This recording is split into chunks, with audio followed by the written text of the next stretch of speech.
Thank you everyone for coming. I see Yezor, I see Anita, I see Jan, yes, everyone, Natalia, Snowden. Thank you so much for joining our event today. We are so glad to have Bali from AfroAsian. She's an entrepreneur.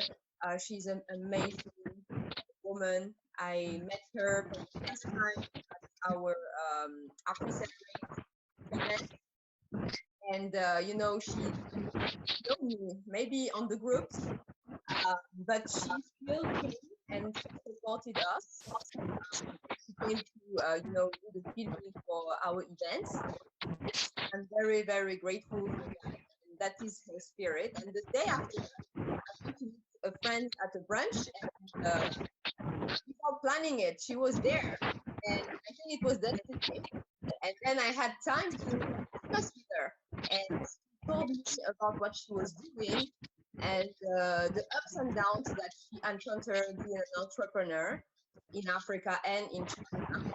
I found her story amazing, and that's really the purpose of Teranga Valley, is to bring inspiring story. And I think that Mbali has really this great spirit, motivation, and you know, I'm so happy to have you today. I let you now the floor. I'm stopping talking too much. Thank you, Mbali. Thank you so much for having me. All right. Okay, guys. Hi. Yes, I'm Bali. I'm going to start with just a basic introduction of myself. I'm Bali. I've been living now in Shanghai for the last 3.5 years. It'll be 4 years in June. I was born in South Africa to a South African mother and a Nigerian father. And that is my basic, you know, introduction of who Bali is. So initially, when I was preparing for this this conversation, which is what I believe this is going to turn out to be, I thought, you know, let's leave out the, you know, the personal story, that whole saga of things. But then I felt compelled to then rethink that way. I was first just going to go into, okay, you know, here's a few principles and some strategies for the power for the middle, and go straight into that. But I think I would definitely be doing a disservice to the potential of the conversation that we could have. I think our personal stories matter because they inform who we are in the places that we hope to impact. Our personal stories are far less personal than we think, because their remnants is felt in our community.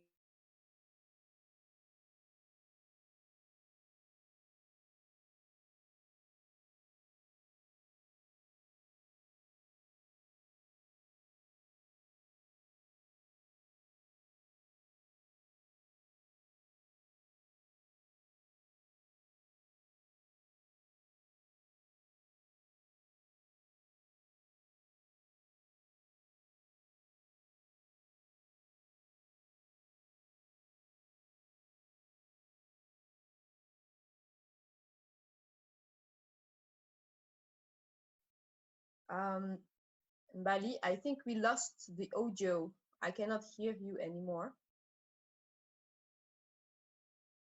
Cannot hear you anymore.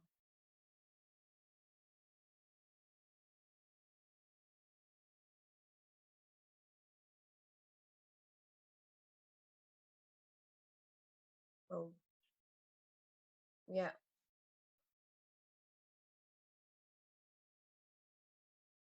And you can hear me, guys, right? Yes, okay. So Mbali, we cannot hear you. Now you're mute. I unmute you. Okay. Can you hear me now? Yes, yes. I think it was Maria. Can Maria also hear me?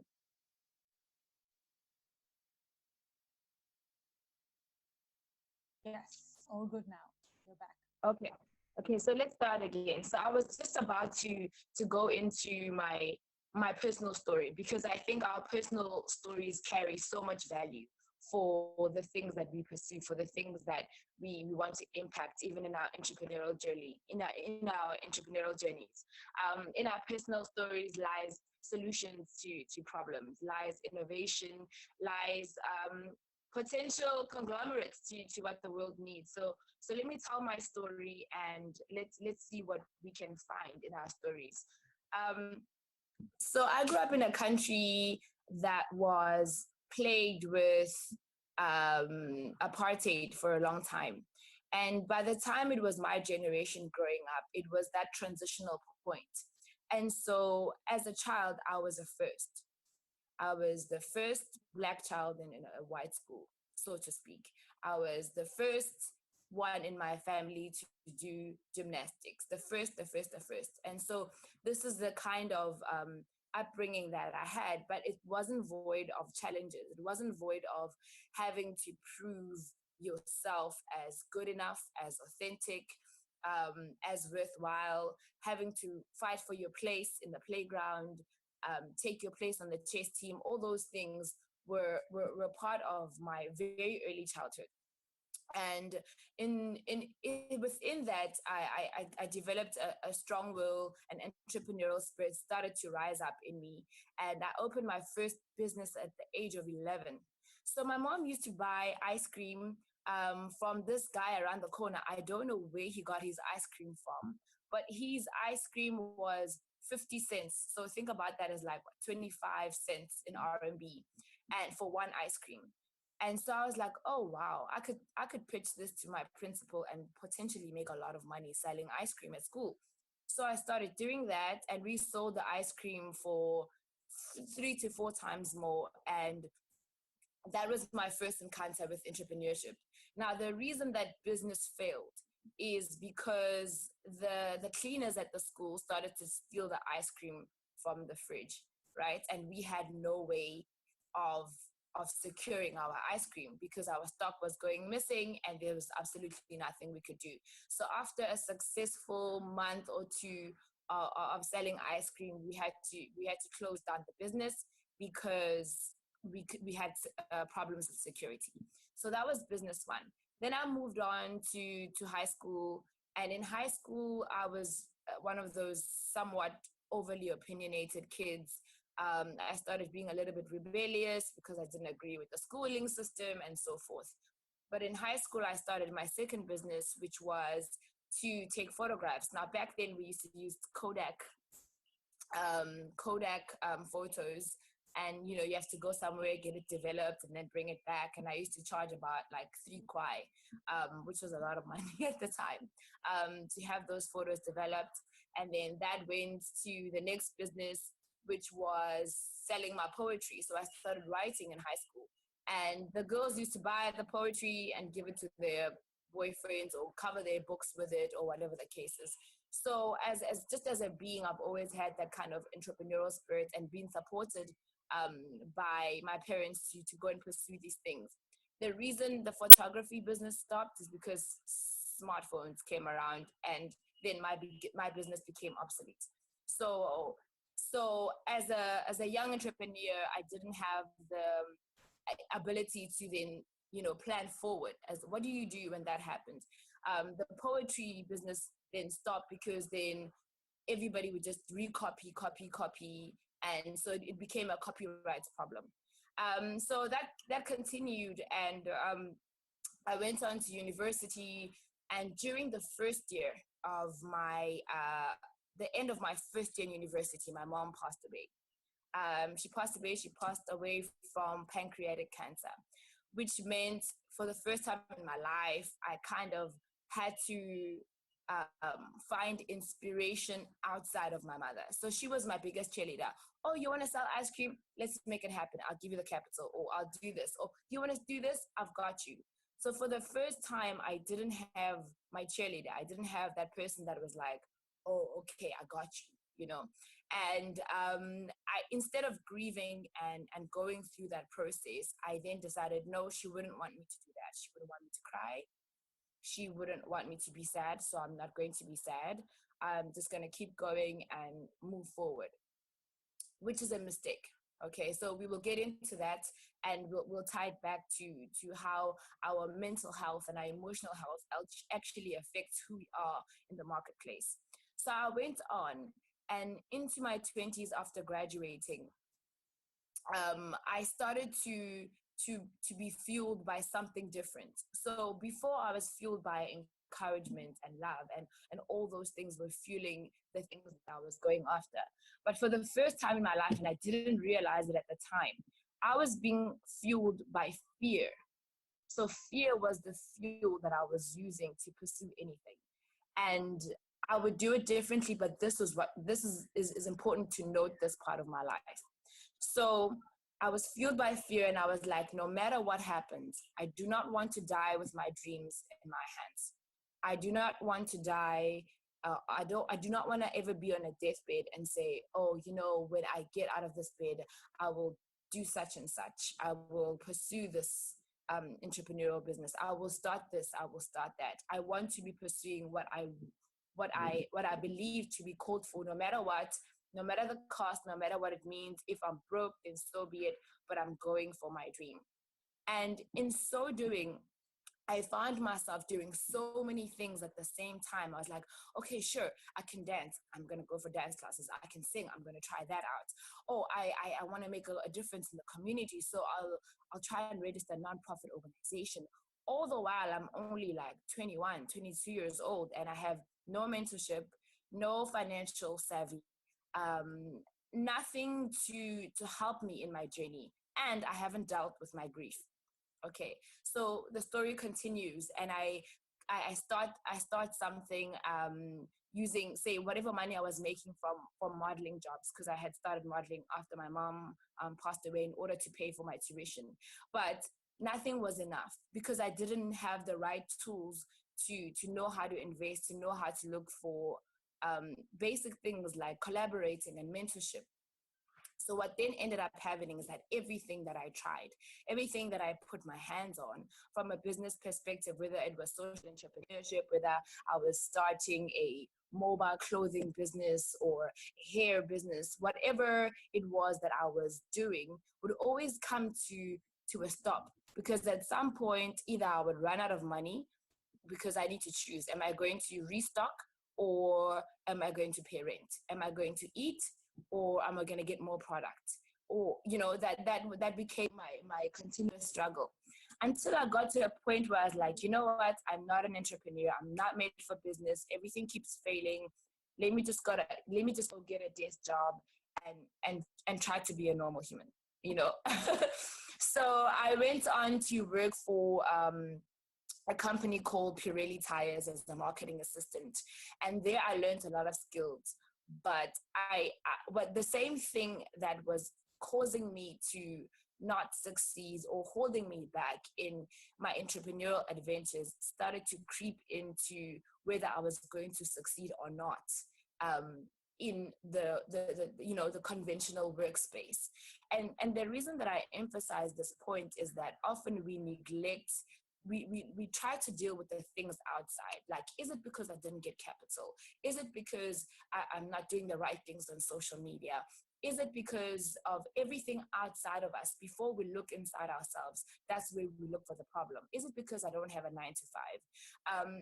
And usually the issues with why we can't move forward, or why our businesses aren't moving forward in the way that they should, is because we haven't done a good job of internal introspection, and making sure that we're mentally healthy, that we're spiritually strong, that we're emotionally in a place where we can make the right decisions, where we have the right fuel. And certainly fear is a fuel that is going to leave you stranded at some point. And so inevitably, even in my pursuit of having a corporate career, I crashed because I was depressed. I was depressed. I spent a year, I couldn't get out of bed. I was broken. And from a broken place, if you take a jar and it's broken, everything that comes out of it, it's just going to seep out. It can hold nothing. No matter what you try to create within this jar, it's just going to come rolling out. And so I think your personal story, the things that you've been through, the cracks that have happened in your life may or may not be affecting how effective you are in the so-called external things of your life. So everything is connected. And that's why I chose to tell this personal story. So I got to a place of a complete rock bottom. I couldn't hold down a job because I was always torn between, oh, but I don't want to die afraid.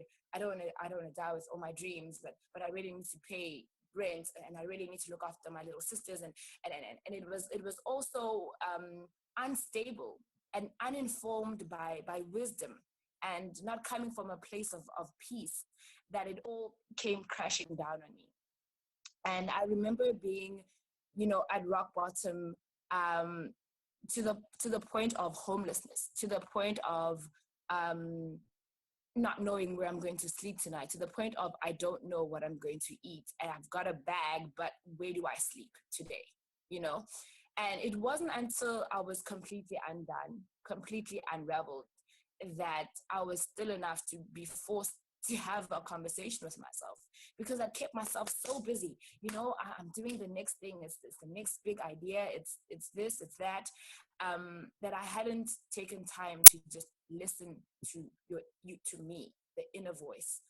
And this is my story. And in that dark place, so the first thing that happened is, whatever little money that I had left, I went and I paid for a deposit at a commune in a very questionable neighborhood, in a very questionable people that I was living with, but I didn't have a choice. I'd been living a life running away, thinking I'm running towards passion, but essentially having destroyed the passion within me, actually, by not dealing with myself. And I moved into this place. It was just my bag, a little red bag, and there was no bed, there was nothing. It was winter, and I slept on the floor, and I was cold, but there was something, I would say, magical about that loneliness. It's like it was loneliness and solitude at the same time. And it was within that solitude that I was able to start to really unpack.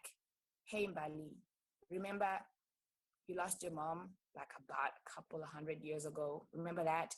You need to cry about that. That needs to heal. Remember that business that didn't work out? You kind of just let that money slide and went on to the next thing. Like, what did you even learn from that? How about mentorship?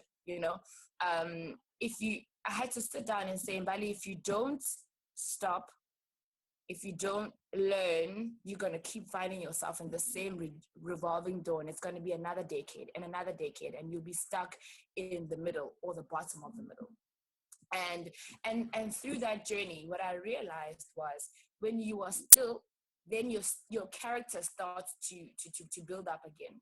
And from a place of having a stable character, good mental health, looking after yourself, the things that you then pursue start to then have a better chance at working out. And when they're not going to work out, you know when to let go.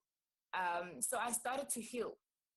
And from that place, when my character was developing, when I stopped being selfish, when I stopped neglecting my mental health and my emotional issues, then suddenly it's almost like doors just started opening. Suddenly I could hold down a job, which I needed. Suddenly I could be there for myself and be there for my friends, and stop having toxic relationships even within the workplace, because it had gotten to a place where I was so self-intoxicated that I would end up working for people who would abuse me and feed into that low self-confidence, that all those things. And so the things that I was even attracting into my life, even in my so-called career, I was attracting the wrong kind of people, the wrong kind of energy. And eventually my journey found me healed, and it found me healed in China. And I when I left South Africa, I had nothing. I sold everything. I was kind of still homeless. I was homeless for about 2.5 years, jumping between places. in order to survive, I was handing out flyers on the streets. And 2 blocks down after I've handed out a flyer, there's like a big billboard of me, you know? And so I was living in this like fake and real world. And it was too much. But to my point, and coming back to conclude a very brief session of my personal story, I want to say this. It is because of my personal story and the extent of it that now, as you can't hear, Shanghainese, I can't hear. Is there anybody else that cannot hear before I continue? Me, I can hear clearly, personally. Yeah. I can hear you. So everyone is good. So maybe Shanghainese, look if you... okay, me too, I can hear clearly. All good. Yeah, I can also hear as well. Okay, great. So I'll continue. I'm going to continue. Okay. So the reason I told all of this, right? The reason I told at least some of it is that the things that we do have a lot to do, the unique lessons that we learn, the experience that we do have a lot to do with who we become in the marketplace, with what we place value on in the things that we pursue, and even with the solutions that we bring. Because being, like, for example, homeless, which is this one example, having to survive that is very useful when I'm an entrepreneur and I'm faced with a particular situation, in terms of problem solving, in terms of the products that I will come up with.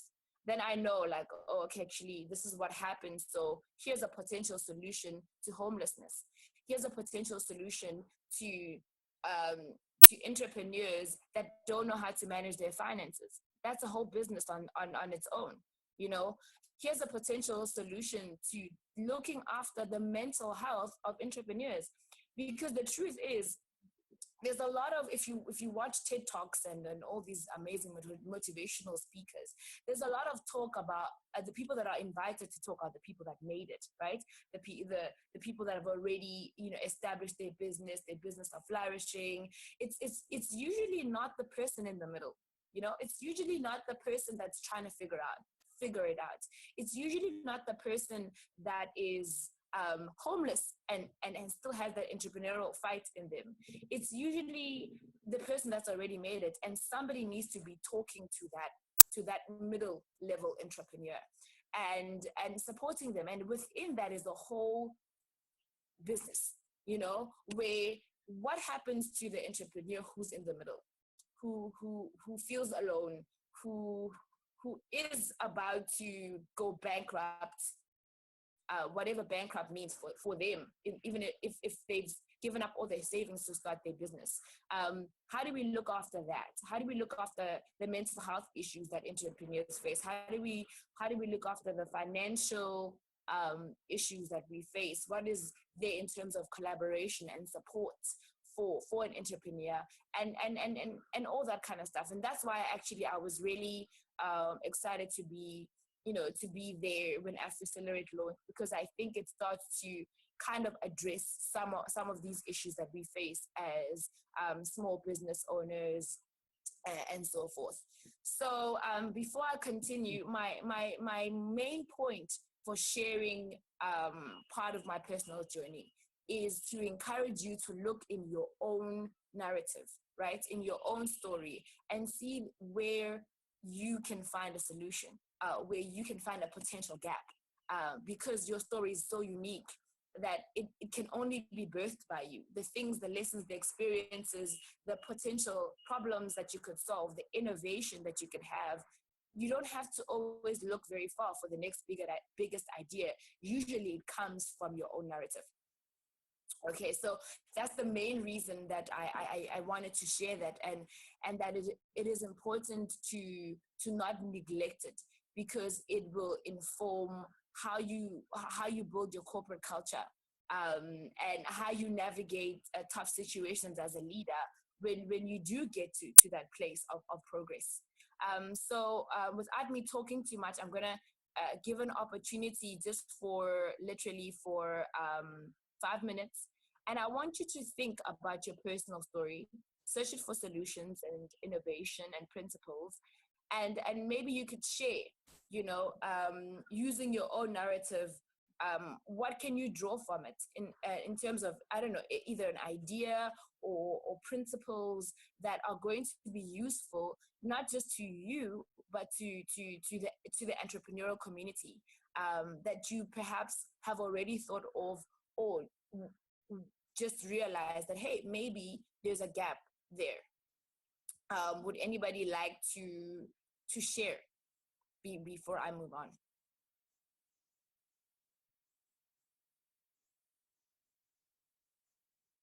Anybody?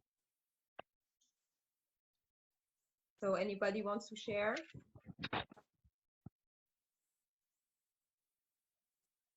Okay. Maybe about yes. Maybe about just to give ideas maybe to people, because as entrepreneur as well in the middle like you, and I feel very connected to what you say. To some extent, you also did a lot of teaching for me, and that was also the spirit when we first started with Teranga Valley. We wanted to, give an opportunity for people to share this middle struggle. Them as well, this energy, this inspiration to not give up, even though you are in a bad situation. And that's why also as middle entrepreneurs today, even though we are very busy and we don't know how to succeed, etc., just to, keep ourselves motivated and moving forward. Yes, that's just what if anyone has something to share also.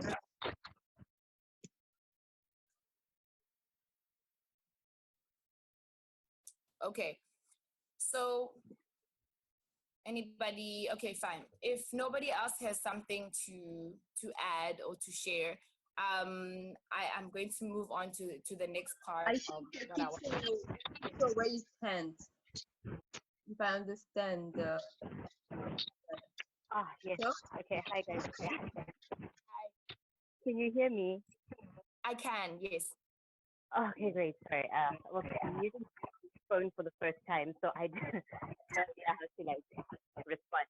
So I wanted to say that you've addressed such an important point, and also just adding on to what Isabel said about what I've also first so comforting and encouraging part of Teranga Valley, because it wasn't just it is a point when you're starting out and you've got to cool, this is the way that I'm meant to be on as an entrepreneur, but maybe you have to find the what the big purpose.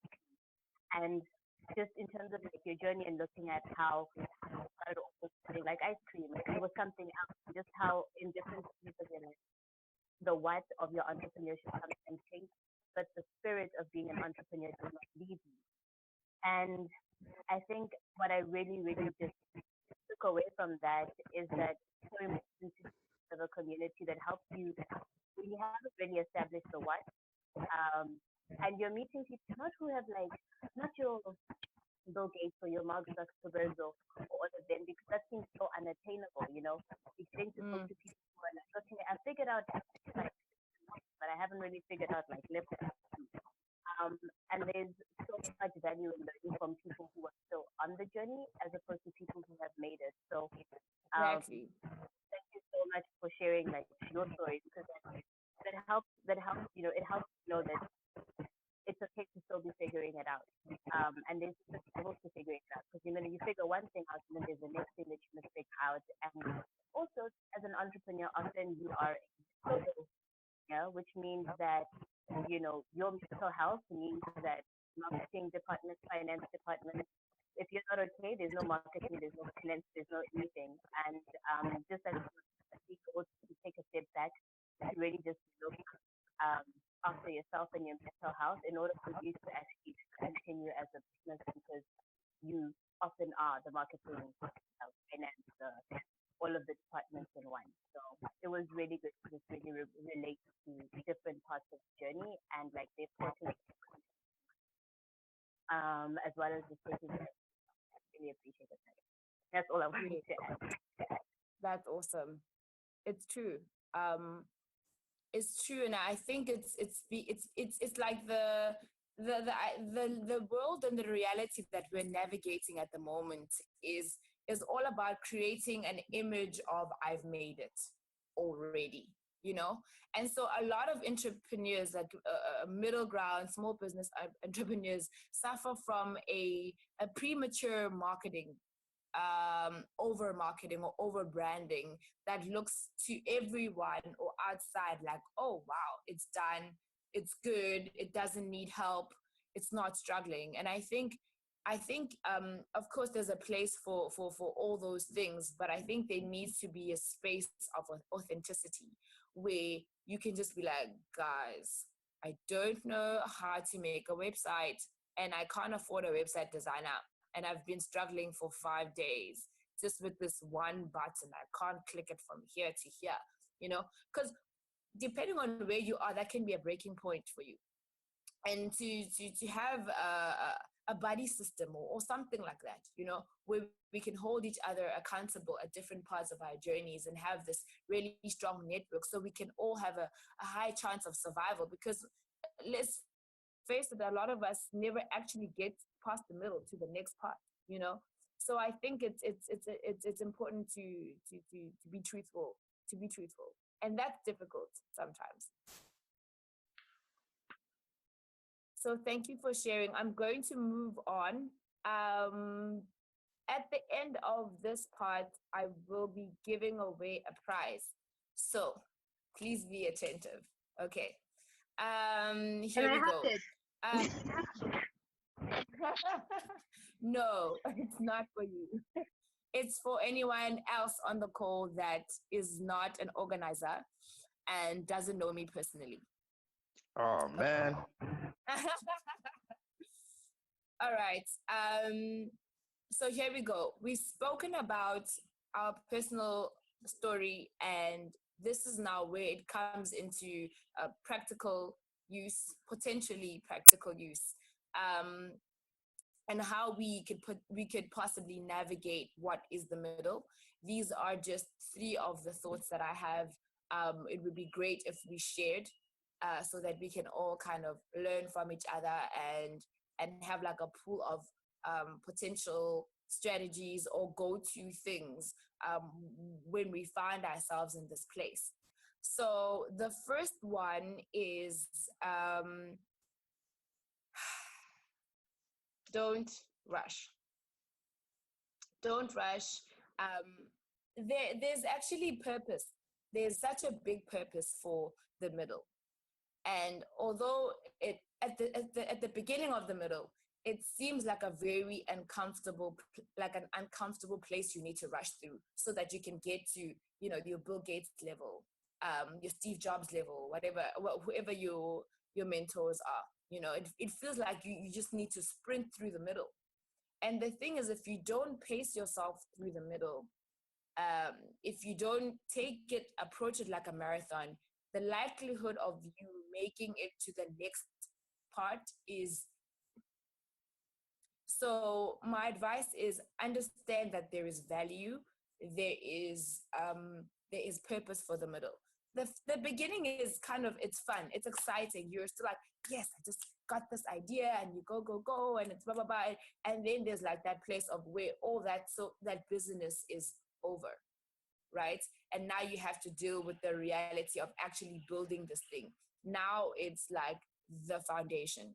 And the foundation takes the longest to build. And if you don't do it correctly, whatever you try to build on it is just going to crash and burn. So the patience comes in because the middle's purpose is for you to fine tune what you're doing. I don't know if any of you play guitar, but before you start playing the guitar, you've got to tune it, and then ding, ding, ding, and then ding, ding, ding. You know, of course, you've got apps to help you with that now, but it's the stage of your business where you are fine tuning.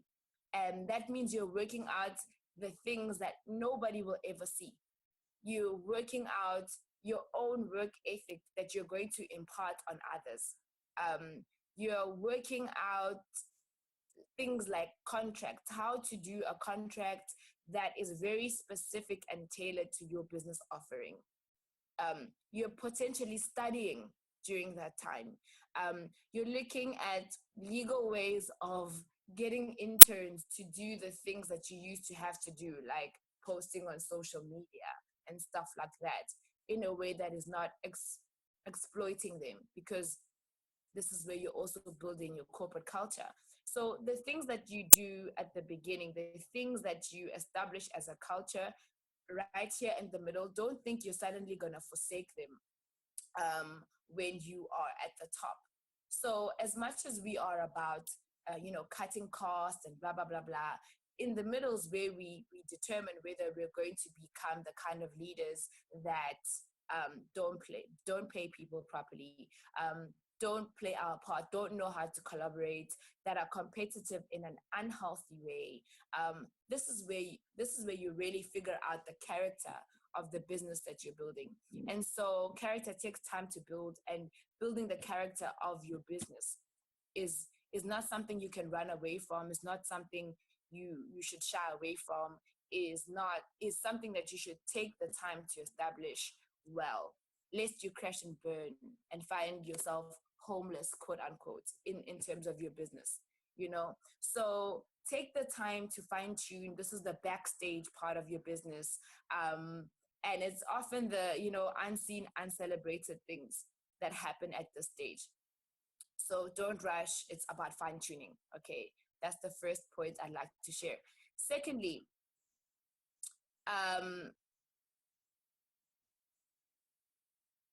collaborate.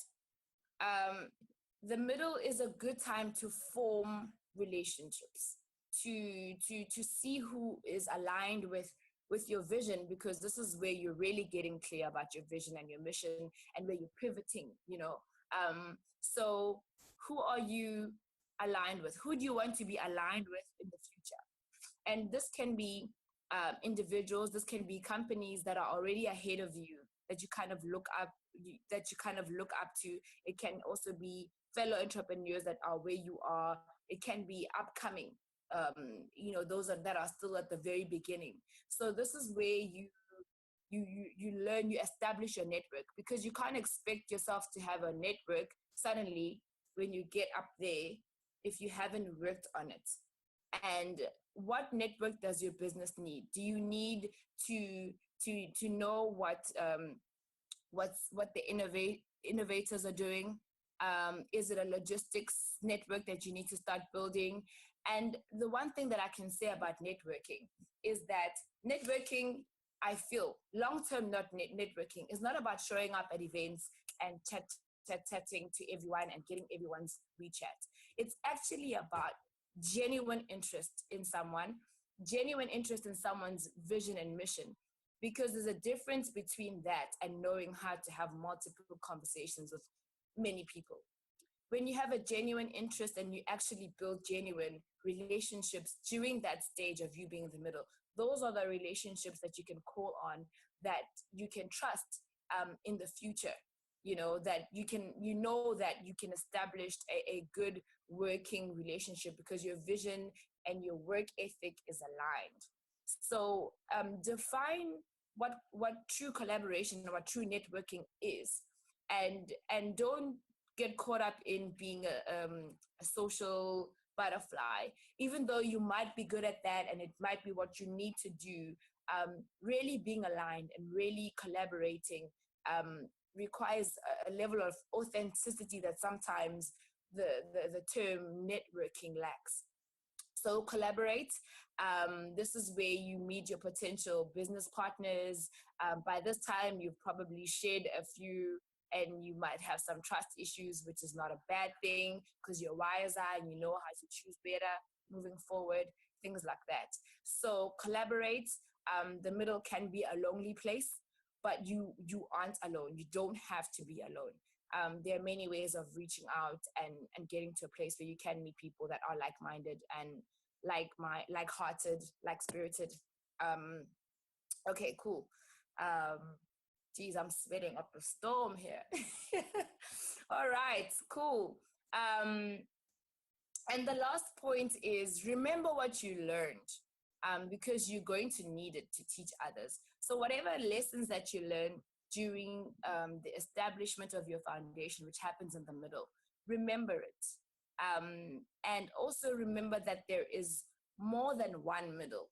Like this middle thing is not something that happens once off in your life or even in your entrepreneurial journey.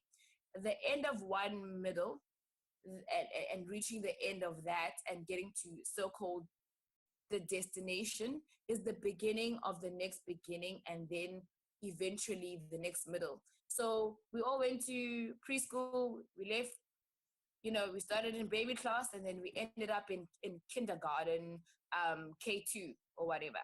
And then we were the seniors.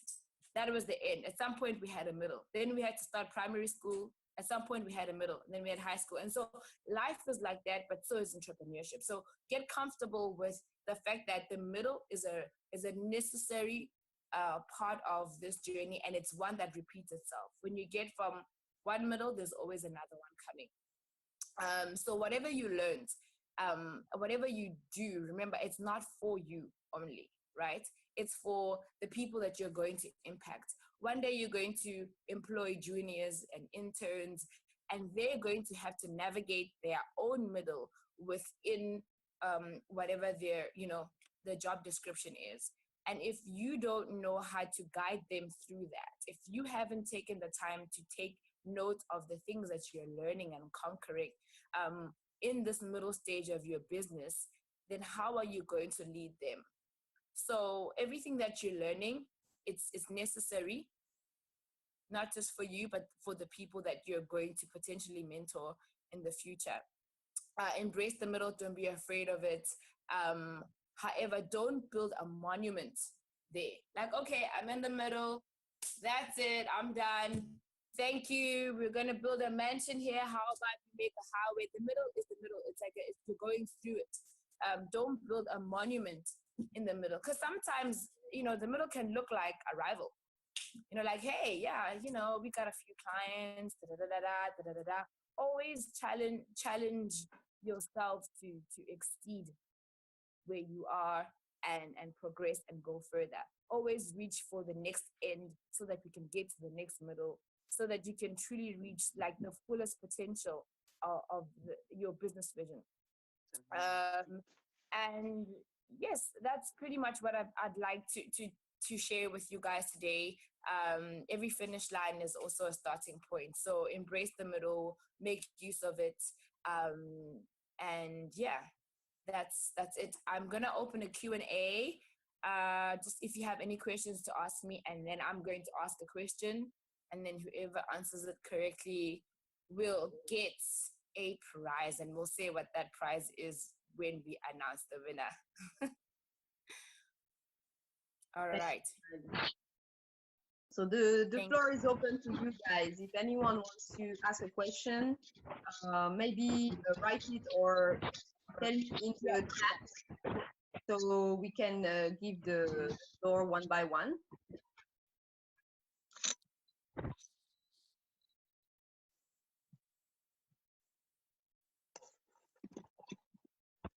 Don't be shy. Okay. Great. I think I will win the prize. Oh, it looks like you're gonna win it. I'll ask a question then. Okay. So first, I love that you said like don't rush, because I think that's very applicable to a lot of situations. But like, do you have any, like, for example, like when you get the idea and you want to start working on it, and you like, this makes sense, and like you start going, and then how do you pace yourself in order not to burn out? Mm-hmm. I don't know if you have any specific, or anybody has any specific tips or tricks to avoid that. Okay. I can share with you some of the things that have helped me not to rush, right? The first the first thing that I think about when I find myself rushing, and I do, is why am I late?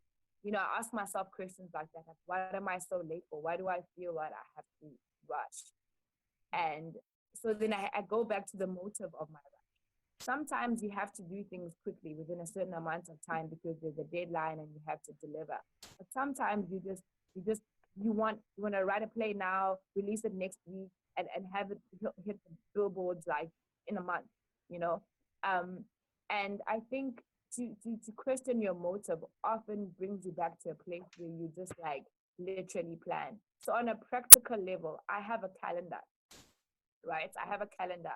And on my calendar, I have like the main vision. Okay, so in 2020 and 2021, as a business, this is where I'd like to find myself. And that helps to inform how I pace myself in as far as marketing goals are concerned. If a new idea comes in, I look at that idea and I compare it to, does it feed into the bigger picture of where we're going this year? If not, should it really be something that I'm entertaining? Why am I wanting to entertain this thing? If it does feed into it, how do I put it in to the calendar of what I'm already doing in a way that doesn't throw me off, you know? So a calendar usually helps, but also questioning the motive of why do you feel the need to like rush. I think it's something that we just do easily as entrepreneurs because of we usually have a similar personality when it comes to go, you know. So it's something that you have to practice and train yourself and be like, breathe. Why am I doing this? Okay, could I do this in a week? If so, why would I want to do it in a week? And the reason is when we rush, we miss such important details sometimes.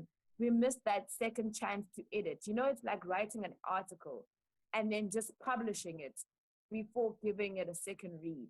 And so when we rush, we don't give ourselves that second, third chance to read that article, you know, as an example. But not rushing allows you time for detail. It allows you time to paint it red, and blue. And then perhaps realizing by Friday that maybe I shouldn't be doing this. But when you rush, you like, what do? You pour money into it, you like, go, let's go, and there you're gone. And there you're like 5,000 quite under, and you didn't quite think that through. So always question your motives, your resources, and having a calendar that's planned is pretty useful. 6 months, I do like 6 months mostly, and that helps. Thank you. That was really helpful. Thanks. You're welcome. So now we will let Tito asking his question, and then it's Guapelo. Okay, sure. Okay, my question was going to be, can we pretend like I don't know you so I can win the prize? Okay. No. My real question is, my real question is, tell me about, well, we have a lot of circles in common. Tell me about how you choose the people you collaborate with, how you know you found the right person to collaborate with, and what you do when you're in the middle of when you sort of had when you're in the middle of a project and you're collaborating with people that you feel are not aligned to what you're trying to do. Yeah. How do you handle collaborations? That's what I was trying to say with all those words. Good. This is a question. It's a good question. Thank you for asking it, because I think we struggle a lot with this because, you know, you've got to do it to know to a certain degree. So in my journey as an entrepreneur, I have been burnt so many times working with maybe people that I shouldn't have worked with. And sometimes the people that you work with don't buy into your idea the way that you do. Like, nobody's going to love your idea the way that you do. And I think initially, like when I was in my early 20s, I just assumed that if you said yes, then you were equally passionate. You were willing to stay up late. You were willing to do whatever it took. And to have that expectation, to remove that expectation from myself has helped to understand that potentially if I'm asking somebody to come on board with my idea, they might not be as passionate. And that's okay. So I can manage my expectations, right? So that's one thing. I have found myself in situations where I realize, oh no, maybe I shouldn't have worked with this person. What am I going to do now? So now what I do, at the beginning of working with someone on a project or collaboration that could potentially be long-term, I say to them, hey guys, we have this thing that we want to collaborate on. I would like for us to trial for 2 months, whether or not we're able to work with each other long-term. If at the end of, every project will be different. Some projects need a week, whatever the case is, right? But I'll always have a trial period. Like, hey, I want to know whether or not we are on the same page in terms of work ethic, in terms of vision, and just personalities sometimes. And after that time has lapsed and I realize that maybe I shouldn't be working with it, then it becomes easier to detach, because we had this conversation, so I can openly come and say, hey, thank you so much for the time that we've spent in the last 3 months. But as you've said, this was kind of like probation for both of us to see if we could collaborate. I think it's better if we discontinued. And so that's how I've dealt with failed collaborations in the past. I've just decided to like have a trial period before I just jump into something. Now, in the instances that you don't have like time, right? You don't have time to figure out whether you can work with this person or not. You don't have that 3-month luxury. What I then do, instead of bringing them on as a partner or a collaborative type of thing, I say, okay, I'm working on this thing. What's your rate? This is what I can afford. In that way, it's a contractual consulting or exchange of skills that I'm paying for. In this way, if you don't honor your side of the deal, it's like, okay, well, you didn't honor it. Here's a compensation for the time that you've worked here. I'm going to find somebody else that can produce the results because we have a shorter time to deliver. And so that's kind of how I've navigated that space. And it's only in the last year and a half that I've actually realized that this works better than what I've been doing before, which was naively trusting and just going into things, head first. This has really helped me. It saved me a lot of time. And also, if I know that I have to work on a project alone, then I know to start earlier. I know that I'm going to be pulling by myself, so I'm going to give myself the time that I need to pull it off on my own, if that's what needs to happen, So I hope that answers your question. It does. Thank you. And your story is very inspiring. Thanks a lot. Thank you. Thank you. Thank you, Kizito. We give the floor to Boapelo. Boapelo, okay. What is the question? Okay, maybe I can say the question. Okay. Not, maybe it doesn't work. So she said, Right. first, thank you for talking to us today. And given the connection you made between your past experiences and present, what do you think your purpose is, and how do you serve it daily? What are some of the values that align with serving that purpose? Thank you in advance. Whoa, I missed most of that. So if I look at my past and my present, what are the lessons that I've learned? Did I get that right? So yes, like, what do you think your purpose is? Your purpose. My purpose.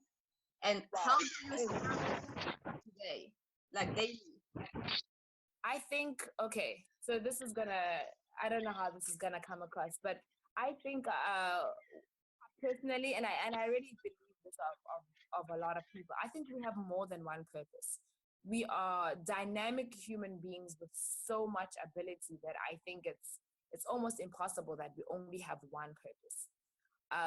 So at different season in your life, a certain purpose might be in focus, right?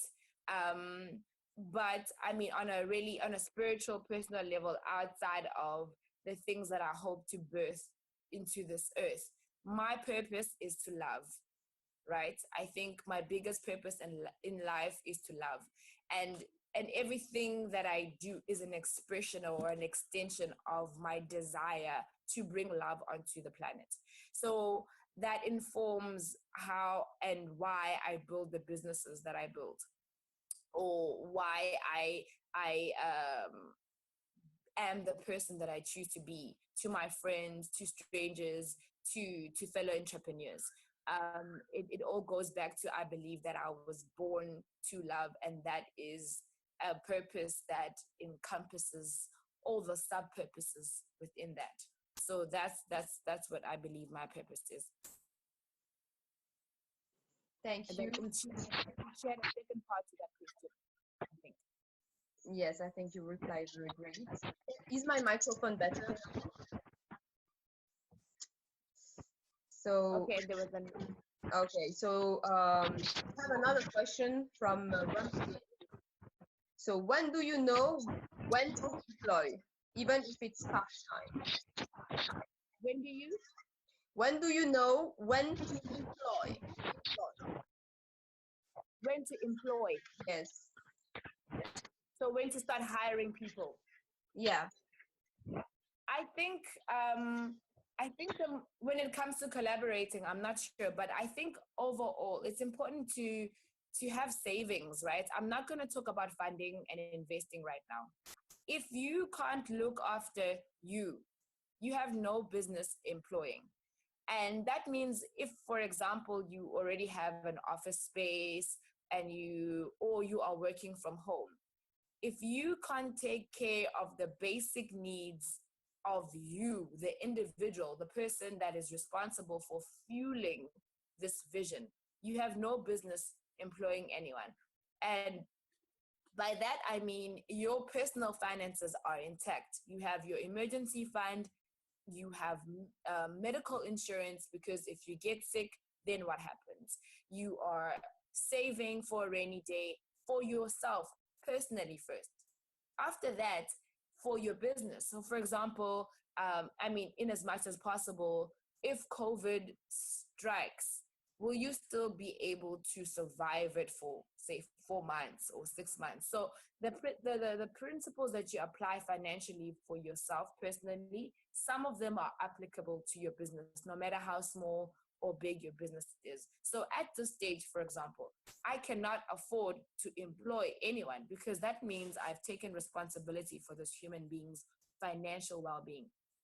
And if I don't have my ducks in a row for them, then I'm doing them an injustice. So at this stage, what I do is I have projects that I've planned, or activations that require more than one person, right, to execute. Then I save to be able to pay for per project. So I know I'm gonna need somebody that's really good with local social media, your Weibos or blah, blah, blah, blah. This is how much they cost. I need them to push a particular story or market something for me for a certain amount of time. Then I can pay them. When I'm done, then I'm done. You know what I mean? Until my business is lucrative enough for me to be like, okay, no matter what happens, I can afford to have 2 people on staff for a year. Then I won't be employing anyone on a full-time basis. I would only employ people on a part-time, project-by-project basis until that point. Okay. The next question is coming from Larry, and he's asking how you manage risk and stress. How I manage risk and stress. Okay, Yep. let's start with stress. I think a lot of our stress triggers are different because we're very individual. So you might find that what I consider stressful is something you're just like, oh my gosh, really, Mbali, that stresses you out, you know? So you have to understand your triggers. That's the first. What triggers you? What causes you to be stressed? Is it a deadline? Is it not knowing where your next client is coming from? Once you understand the triggers, then you can go back and figure out how to manage your stress approach based on that specific trigger. So, for example, I'm going to take from the days that I was depressed, right? I had to get to a point where I knew what triggers a panic attack, because I got to a point where I used to get such bad panic attacks that I would pass out, poof, gone, black out, she's out, because I hadn't realized that actually there's something that's triggering this panic attack.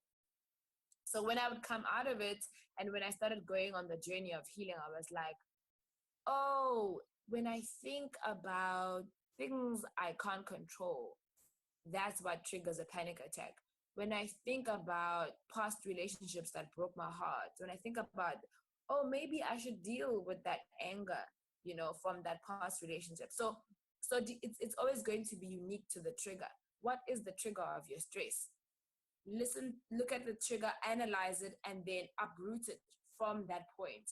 Because to give you a general, a cover of, oh, do this for stress wouldn't be fair. I can say to you now, go take a job, do some yoga, acupuncture, meditation, blah, blah, blah. Not to say that those things aren't helpful, but if you're not hitting the roots of the trigger and the root, if you're not hitting the trigger and then the root of the trigger, then you'll always deal with stress on the surface and never uproot it. So my advice is to understand and know your triggers and then deal with those triggers. And each trigger and each root of the trigger will have a different potential solution. Okay, and risk? How do you manage risk? I avoid risk. Wow, it's a very, very difficult question to answer, just because being an entrepreneur is just a risky thing all the time. It's just, you're out here, it may or may not work. Like if you're in the business of events, you can throw an event and nobody shows up. And you might have done everything right. You might have done all the marketing you can do, and then maybe that day it rains, or people just don't show up because there's an event that's equally enticing that people decided to go to that event instead. So managing risk is always such a difficult thing. But I think one way to manage risk is to plan obsessively, like to the point of to be obsessive about planning and to try to think of as much of what could potentially go wrong. If this goes wrong, how can I fix it? How can I make it better? How can I make this work? For example, with Teranga Valley, we can't meet in person right now, but they've made a plan. We're meeting online now. So that means business can still kind of continue to a certain degree. So I would say that be obsessive about option A, option B, option C, option D. If this happens, then this. If this happens, then this. Be like a chess player. Like if he moves the rook, then I'm going to move the queen here. If he moves this pawn, then I'm going to do this. So that by all means, you're hitting that checkmate. So for me, I manage risk by being a compulsive OCD planner. Like I plan,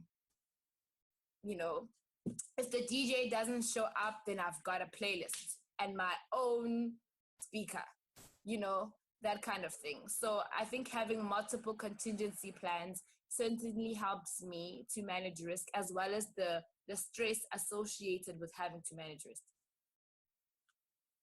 I hope that's helpful. Okay, then Sandra has a question. And then after Sandra, Nana's going to ask their question. Great. Okay. Thank you so much for the great talk. I've been learning a lot. I'm calling in from Chengdu. I lost you. I heard, can you hear me? Okay, so I said thanks for the the time, I've been learning a lot, and I am joining you from Chengdu.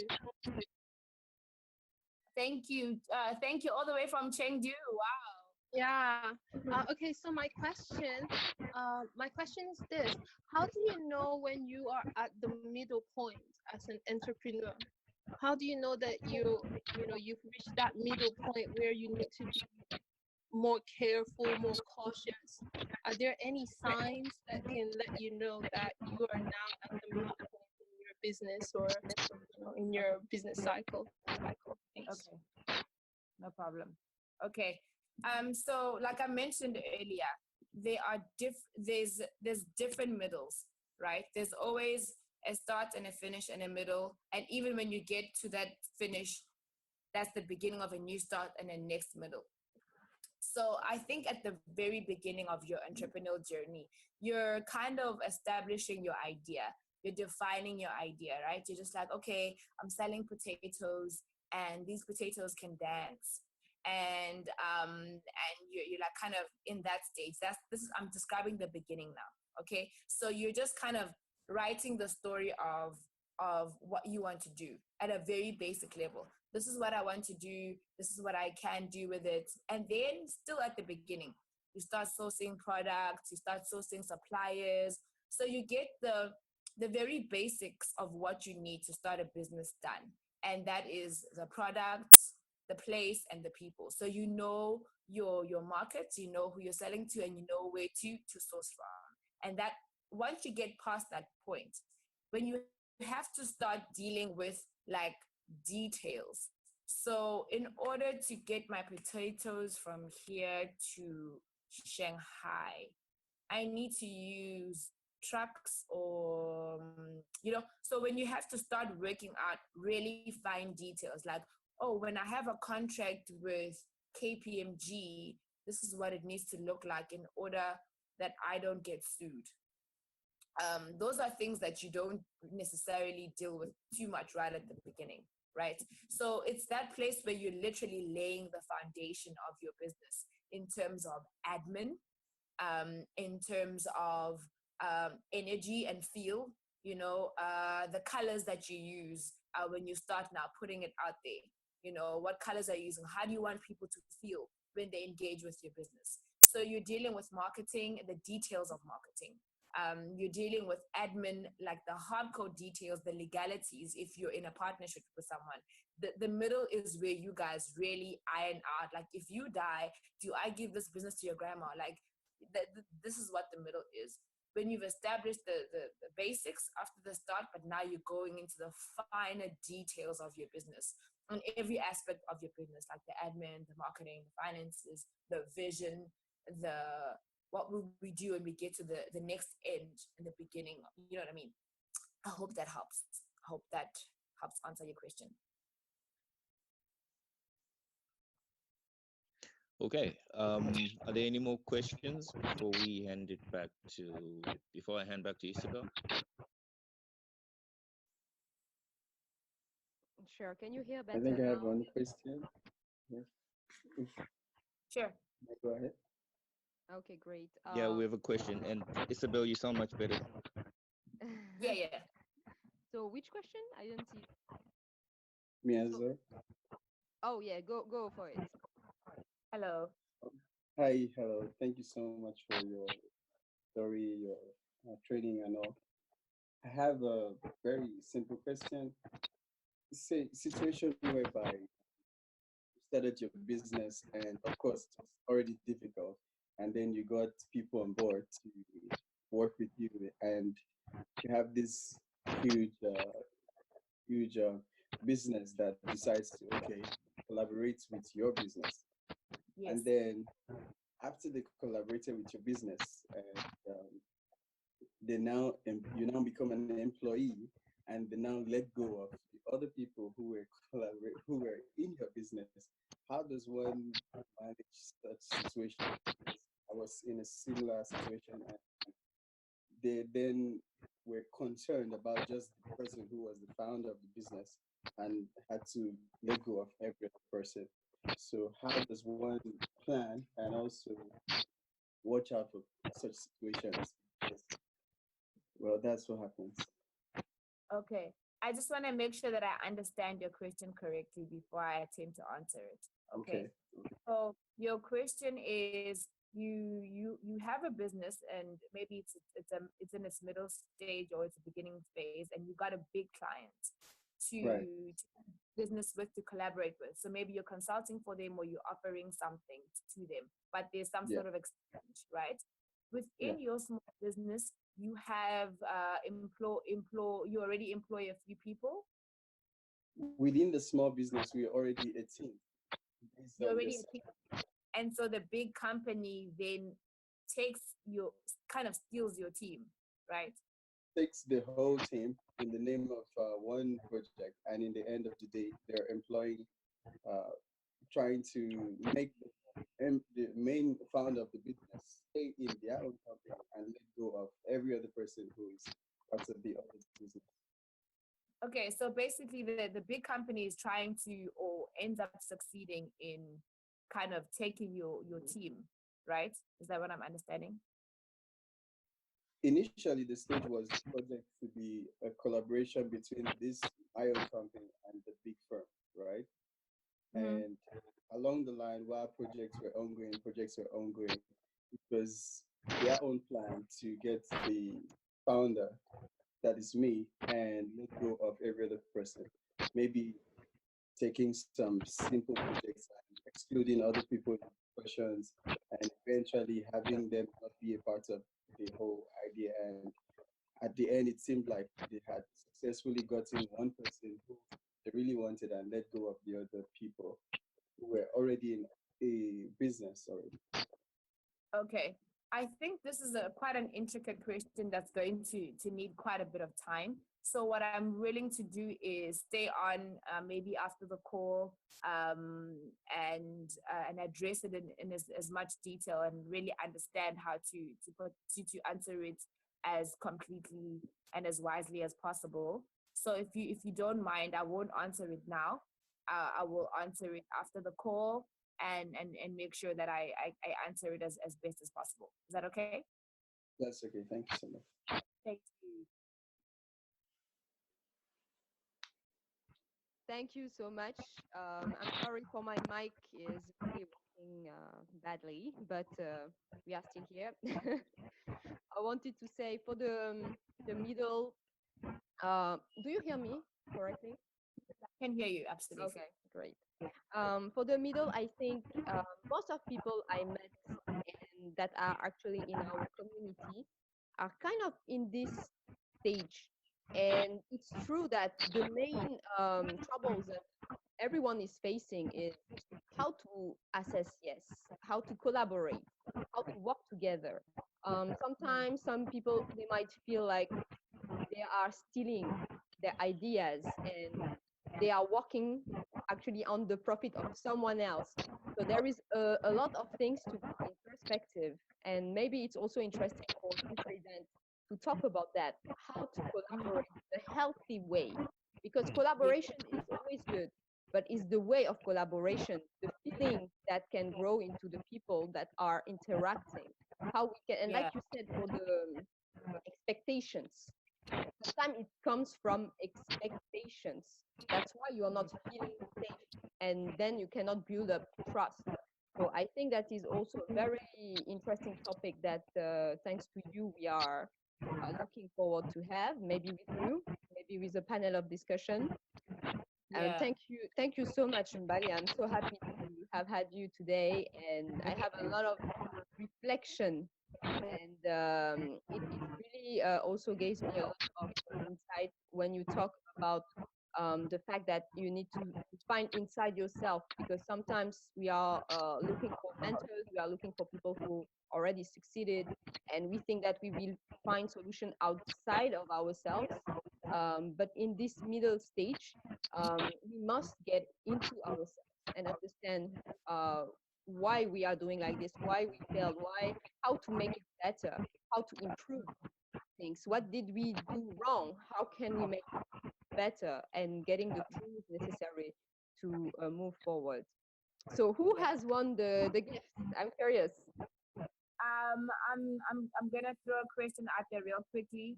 and the first person to wave on the chat will be the one that gets to answer it.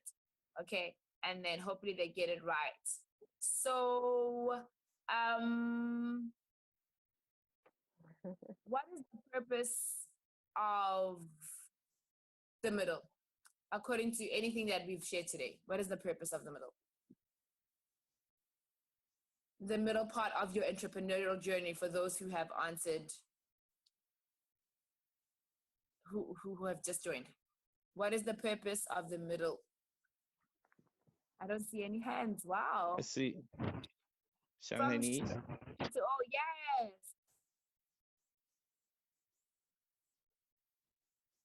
You're welcome to speak or type out your answer. It's fine. Whatever you're most comfortable with. Hi. Can you guys hear me? Yes, I can hear you. Okay.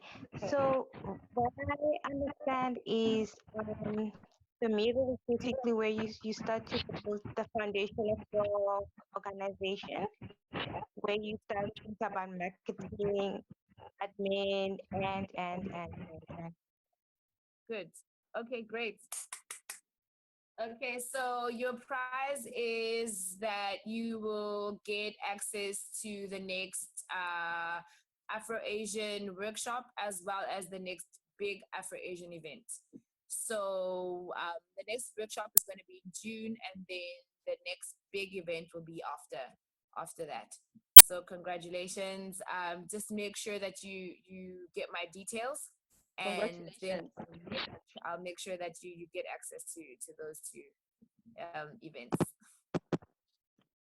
Congratulations. And yes, just connect with us so we can give you your prize. And guys, please don't hesitate to connect with us on WeChat if you're not yet in our group, to follow up with Mbali and other events at the Valley. Thank you so much. We will be closing. That was so inspiring. Really, I'm looking forward to work on some particular subject now, maybe on some workshops to be specific about these 3 steps that I find very interesting, and that will help a lot of people in Mali to move forward in their entrepreneurship journey. Oh, thank you so much for the opportunity to be here and to share and to, be with people that are on the same boat. It's so good. It feels good. Yeah, thank you. Thank you, guys.